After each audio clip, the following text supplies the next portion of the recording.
নমস্কার। যুক্তি তর্ক সঙ্গে অর্কয় আপনাদের স্বাগত। আপনাদের সঙ্গে আমি অর্কপ্রভু সরকার। এই নির্বাচনে যার রাজনৈতিক উত্থান হয়েছে তিনি হচ্ছেন রাহুল গান্ধী। অমিত শাহ তাকে রাহুল বাবা বলে কটাক্ষ করতেন, বিজেপি ইকোসিস্টেম তাকে পাপ্পু বলে কটাক্ষ করত। আমরা অনেকে একটা শব্দবন্ধ ব্যবহার করতাম পিটার প্যান, যার মানে who retains youthful nature throughout his life, অর্থাৎ যে কখনো বড় হয় না। অর্থাৎ রাজনীতির ক্ষেত্রে রাহুল গান্ধীকে আমরা অপরিণত বলেই মনে করতাম। কিন্তু 2024 সালের লোকসভা নির্বাচনের ফলাফল বেরোনোর পর রাহুল গান্ধীর গায়ে এই পাপ্পু তকমা আর কেউ লাগাতে পারবে না।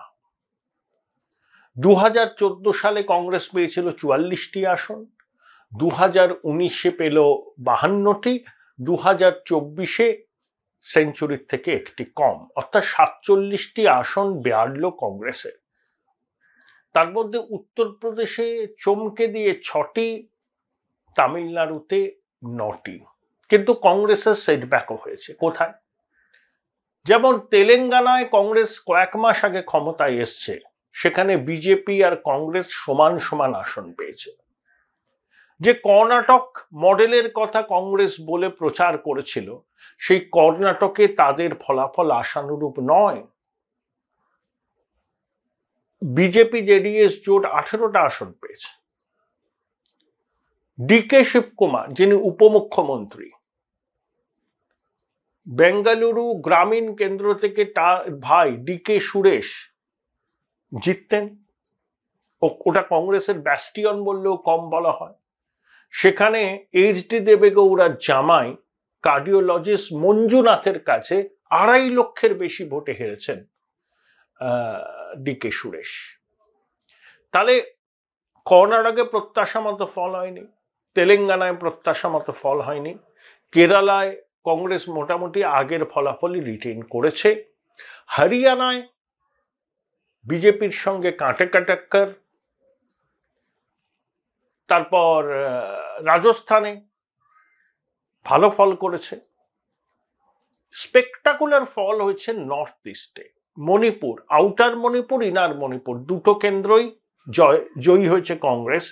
তার মধ্যে একজন জেএনইউর অধ্যাপক ছিলেন, তিনি মেইতেই সম্প্রদায়ভুক্ত মানুষ, অর্থাৎ মেইতেই অধ্যুষিত ইম্ফল ভ্যালি আর কুকি জো ডমিনেটেড পার্বত্য অঞ্চল, দুটোতেই কংগ্রেস জয় পেয়েছে। নাগাল্যান্ডে কংগ্রেস জয় পেয়েছে, মেঘালয়ের একটি আসনে কংগ্রেস জয় পেয়েছে, আসামে কংগ্রেস 3টি আসনে জয় পেয়েছে। তার মধ্যে ধুবড়ি আসনে বদরুদ্দিন আজমলকে বিপুল ভোটে হারিয়েছেন রাকিবুল ইসলাম। এই যে মহারাষ্ট্রে কংগ্রেস খুব ভালো ফল করেছে। কিন্তু এবার প্রশ্ন হলো, খুব তাৎপর্যপূর্ণভাবে, আসামে কংগ্রেস 3টি আসন পেলেও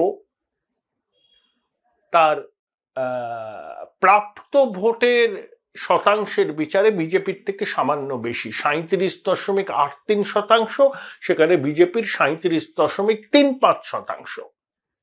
কিন্তু বিজেপি অকপকে সঙ্গী করে 9টা আসনে জিতেছে, কিন্তু অকপর পার্সেন্টেজ অফ ভোট কমে গেছে।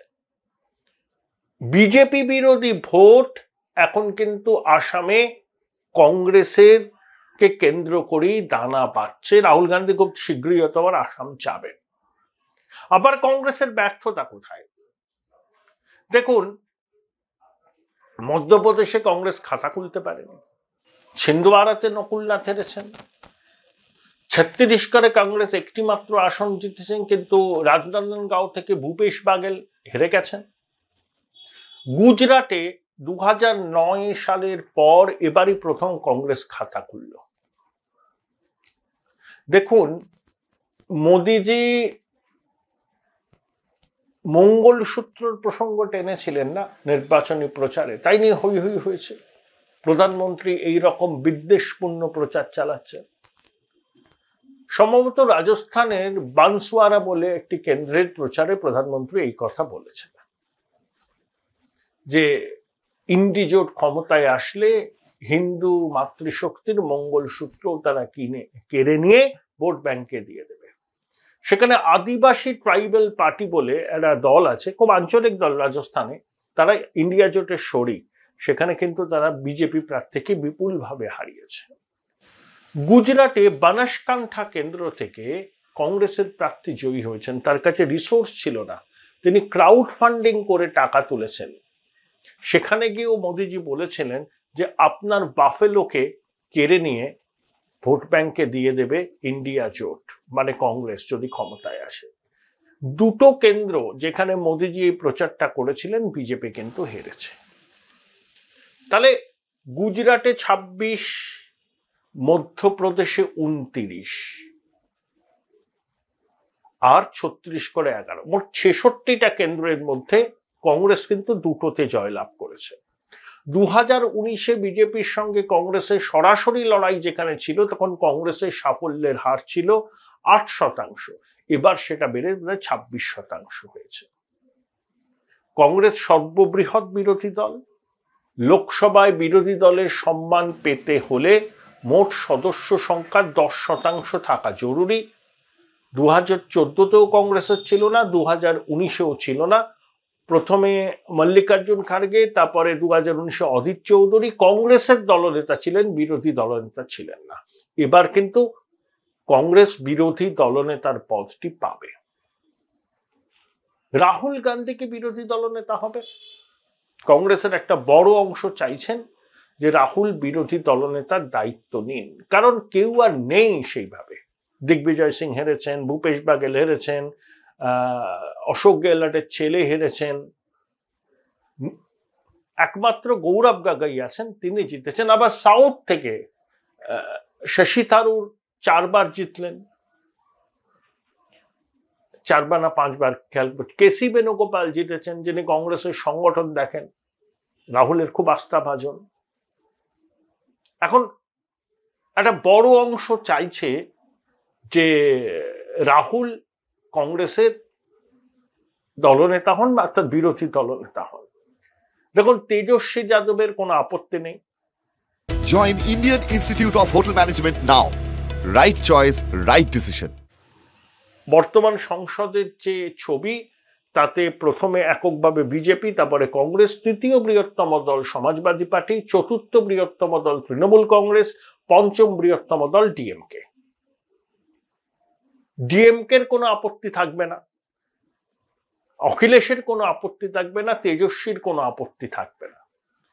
তৃণমূল সুপ্রিমো বিষয়টাকে কিভাবে দেখবেন, এখনো পর্যন্ত তিনি তার মনোভাব খোলসা করেননি, হয়তো আগামী দিনে করবেন।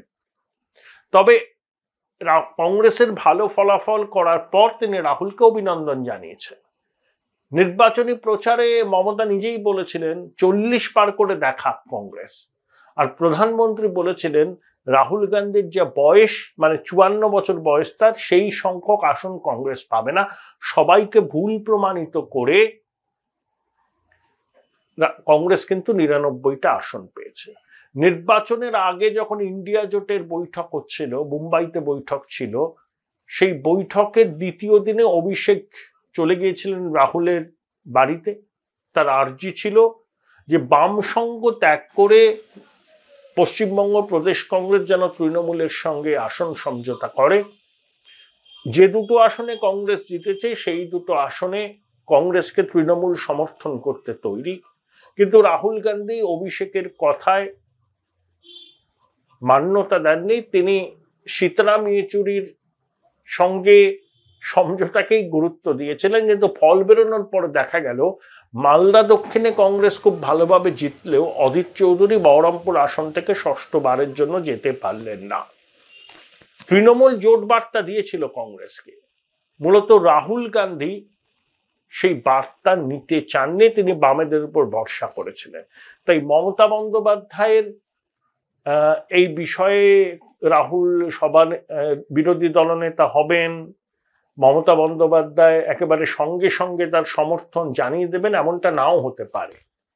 সোনিয়াজির সঙ্গে মমতার সম্পর্কের যে মসৃণতা, রাহুলের সঙ্গে কিন্তু তা নেই। এবং অভিষেকের বক্তব্যকে রাহুল গুরুত্ব না দেওয়াতেও মমতা বন্দ্যোপাধ্যায় অসন্তুষ্টই ছিলেন। সেই জন্য ইন্ডিয়া জোটের দ্বিতীয় বৈঠকে পর সাংবাদিকদের মুখোমুখি না হয়ে তিনি চলে আসেন। বলেছিলেন তার বিমান ধরার তাড়া আছে, কিন্তু তিনি ব্যক্তিগত বিমানে গেছিলেন। তাই আবার তৃণমূল শিবির বলছে, হ্যাঁ কংগ্রেস 99টা আসন পেয়েছে ঠিকই, তার মধ্যে তামিলনাড়ুতে ডিএমকে সঙ্গে গাঁটছড়া বেঁধে, উত্তরপ্রদেশে অখিলেশের সঙ্গে গাঁটছড়া বেঁধে। কিন্তু কর্ণাটক, তেলেঙ্গানা যেখানে কংগ্রেসের সরকার আছে সেখানে কংগ্রেস তো ভালো ফল করতে পারেনি, হিমাচলে খাতা খুলতে পারেনি, আনন্দ শর্মা হেরে গেছেন। তাহলে কংগ্রেসের আসন বৃদ্ধি হয়েছে সে কথা ঠিক, কিন্তু তার পুরো কৃতিত্ব কংগ্রেসের বা রাহুল গান্ধীর নয়। আবার রাহুল নিজে বিরোধী দলনেতার দায়িত্ব স্বীকার করবেন কিনা তা নিয়েও সন্দেহ আছে। কারণ সংগঠন, মাঠে ঘাটে প্রচারে রাহুল যতটা স্বচ্ছন্দ, তখন বিরোধী দলনেতা হলে আপনাকে সংসদে নিয়মিত থাকতে হবে, প্রথম থেকে শেষ পর্যন্ত থাকতে হবে, মিটিং করতে হবে। দেখুন, ভিজিলেন্স কমিশনার, সিবিআই এর প্রধান, লোকপাল ইত্যাদি নিয়োগের ক্ষেত্রে প্রধানমন্ত্রী, সুপ্রিম কোর্টের প্রধান বিচারপতি এবং একই সঙ্গে বিরোধী দলনেতার বৈঠক হয়, সেটাও গুরুত্বপূর্ণ। আর বিরোধী দলনেতা মানে কিন্তু শ্যাডো প্রাইম মিনিস্টার। তাই রাহুল বিরোধী দলনেতা হয়ে গেলে আগামী দিনে তাকে প্রধানমন্ত্রী পদপ্রার্থী হিসাবে প্রজেক্ট করে কংগ্রেস নির্বাচনে যেতে চাইবে বলে অনেকেই মনে করছেন।